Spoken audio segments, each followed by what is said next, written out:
नाशिकच्या भगूर येथील विराम फाउंडेशनच्या वतीने आज विविध क्षेत्रातील मान्यवरांचं गौरव आज आनंदवन मिसळ येथे संपन्न झाला। कार्यक्रम अध्यक्षस्थानी सेवानिवृत्त पोलीस उपविभागीय अधिकारी रमेश पवार हे होते, तर प्रमुख अतिथी म्हणून ठाणे गुन्हे शोध पथक उपायुक्त शेखर रामदास बागडे हे होते।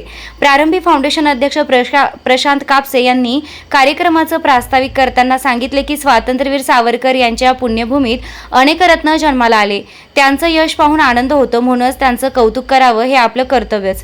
याप्रसंगी व्यापारी bank chairman Nivruttirao अरिंगळे, Ambad manufacturing अध्यक्ष राजेंद्र पानसरे, ठाणे पोलीस निरीक्षक अमोल वालझाडे, शिक्षक पतसंस्था उपाध्यक्ष संग्राम करंजकर यांचा विविध निवडीबद्दल व कृषी उत्पन्न बाजार समिती संचालक तानाजी आबा करंजकर यांच्या वाढदिवसाबद्दल शाल व पुष्पहार देऊन गौरव करण्यात आला।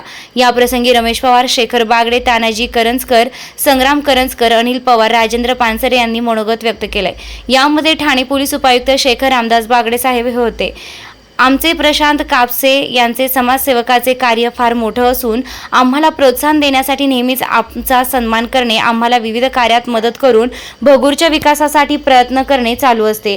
त्यांचा कार्याला आमचा सलाम आहे। कार्यक्रमास भगूर उपाध्यक्ष प्रसाद आडके, नगरसेवक दीपक बलकवडे, नगरसेवक विशाल बलकवडे, व्यापारी बँकेचे संचालक बाबा सदाफुले, मनोहर कोरडे, समाजसेवक अनिल पवार, देवळाली सम्राट बियर बारचे मालक बंडूनाना शिंदे, भगूर लोकमतचे पत्रकार विलास डी भालेराव, भगूर देवळाली कॅम्प पत्रकार संघाचे अध्यक्ष सुभाष विठोबा कांडेकर, पत्रकार संघाचे तालुकाध्यक्ष सुधाकर शिवराम गोडसे, भारत चव्हाण, प्रवीण पाळंदे, माजी नगरसेवक चेतन बागडे उपस्थित होते।